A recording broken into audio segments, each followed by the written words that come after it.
नमस्कार भावांनो, कसे आहात? बरेच असणार. परंपरा गावाची या यूट्यूब चॅनलमध्ये आपलं सर्वांचं पुन्हा एकदा स्वागत आहे. बऱ्याच अवधीनंतर, बऱ्याच कालावधीनंतर मी व्हिडिओ घेऊन आलेलो आहे. बरेच दिवस मी आराम केलेला आहे. आता मी व्हिडिओला आजपासून सुरुवात करत आहे.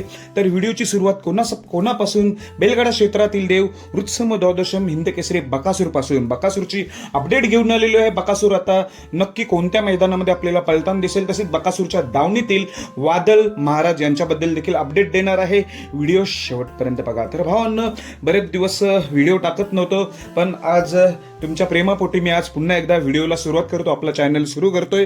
तर भावांनो, आपला बेलगडा क्षेत्रातील देव बकासूर चांगलंच कमबॅक करतोय. मागील 2 मैदानं पाहता चांगलंच त्याचं जोरदार कमबॅक झालेलं आहे. पुढची अपेक्षा की बकासूर आता कधी पळणार, तर उद्या निश्चितच पळणार आहे. उद्या रविवार दिनांक 10 मे रोजी आपल्याला पळताना तर 100% दिसणार आहे. त्याच्या दावणीतील वादळ आणि महाराज हे दोन्ही नंदी देखील पळताना दिसतील. पण कोणते मैदान? भावांनो, उद्या 2 मोठी मैदानं आहेत. एक म्हणजे कोंडावली मुळशीचं मैदान आणि दुसरं म्हणजे मौजे शिरवलचं मैदान. या 2 मैदानापैकी नक्की कोणतं मैदान? तर 2 नंदींची अपडेट कन्फर्म आहे ह्या मैदानात. ती म्हणजे बकासूरच्या दावणीतील वादळ आणि महाराज हे 2 नंदी आपल्याला मौजे कोंडावले मुळशी मैदानात 100% पळताना दिसतील. मौजे कोंडावले मुळशी मैदानामध्ये आपल्याला वादळ आणि महाराज हे दोन्ही नंदी आपल्याला पळताना दिसणार आहेत. मग बकासूर कोणत्या मैदानात? खरं तर सांगावं तुम्हाला की बकासूरचं अजूनपर्यंत फिक्स नियोजन नाही. माझ्या माहितीनुसार जर नियोजन झालं तर 80% शिरवळ भागात पळू शकतोय.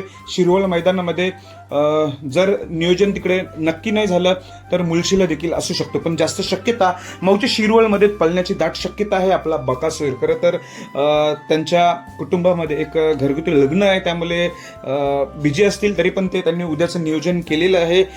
वादळ आणि महाराजचं तर कन्फर्म नियोजन केलेलं आहे. बकासूरचं नियोजन चालू आहे. त्यांची जास्त शक्यता 80% शिरवळ मैदानामध्ये. जर शिरवळ मैदानात पैरा जर चांगला झाला तर नक्कीच पळतील, नाहीतर मुळशी मैदानात दिसू शकतो. अशी होती आपली अपडेट बकासूरची आणि वादळ आणि महाराजची. जर शिरवळ मैदानात तो नियोजन झाला, पैरा तर समजलेलाच आहे, त्या पैऱ्यासोबत असू शकतो, पण मला कन्फर्म नियोजन एकदा समजू द्या. संध्याकाळी नक्कीच व्हिडिओ घेऊन येते पैऱ्याची. तर कशी वाटली भावांनो आपली व्हिडिओ? नक्कीच जर आवडली असेल तर चॅनलला लाईक्स करा आणि सबस्क्राईब करायला विसरू नका. धन्यवाद भावांनो.